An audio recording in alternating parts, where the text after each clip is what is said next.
తొలి సినిమా మొదలు కాకముందు అతడి మొట్టమొదటి హీరోయిన్ గా నిహారిక ఎంపిక అవుతుంది అన్న ప్రచారం జరిగింది. అయితే ఆ కాంబినేషన్ రకరకాల కారణాలతో సెట్ కాలేదు. అఖిల్ తరువాత తన పేరునే సినిమాగా మార్చి తన ప్రయత్నం చేసి దెబ్బతిన్నాడు.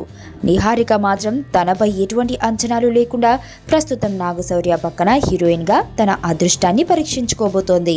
ఈ పరిస్థితులు ఇలా ఉండగా ఒక ప్రముఖ దర్శకుడు అఖిల్ నిహారికలను దృష్టిలో పెట్టుకుని ఓ స్క్రిప్ట్ తయారు చేశాడు అన్న ప్రచారం జరుగుతుంది. ఈ కథను ఇప్పటికే నాగార్జునకు వినిపించినట్లు టాక్. అఖిల్ రెండవ సినిమాపై ప్రస్తుతానికి ఎటువంటి క్లారిటీ లేకపోయిన నేపథ్యంలో వీరిద్దరి కాంబినేషన్ ఈసారి సెట్ అయ్యే అవకాశం ఉంది అన్న ప్రచారం జరుగుతోంది. అయితే ఫిల్మ్ నగర్లో వినబడుతున్న వార్తల ప్రకారం నాగార్జున ఆ కథ బాగా నచ్చిన ఒక బ్యాడ్ సెంటిమెంట్ నాగార్జునను ఆలోచింపజేస్తుంది అని టాక్. చాలా సంవత్సరాల క్రితం పవన్ టాలీవుడ్ ఎంట్రీ ఇచ్చిన అక్కడ అమ్మాయి ఇక్కడ అబ్బాయి సినిమాలో మెగా అక్కినేని కుటుంబాల వారసులుగా ఆ రోజులలో పవన్ సుప్రియలు నటించిన ఆ సినిమా విజయవంతం కాలేదు.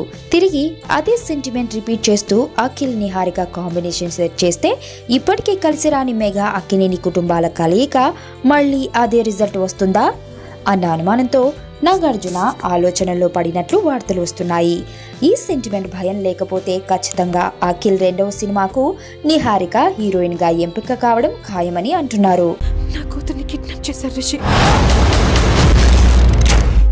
నా కూతుర్ని వెతికి పెట్టగలవా? ఎవరినో పెళ్లి చేసుకొని వెళ్ళిపోయింది. ఇప్పుడు వాళ్ళ కూతురు కిడ్నాప్ అయితే నీకేంట్రా? 2 months బ్యాక్ ఒక చిన్నపిల్ల కిడ్నాప్ అయిందండి. కిడ్నాపా? ఎప్పుడండి? మీరెవరు? నువ్వెవరు? ఎవరు మీరు? ఎక్కడో అమెరికా నుంచి వచ్చి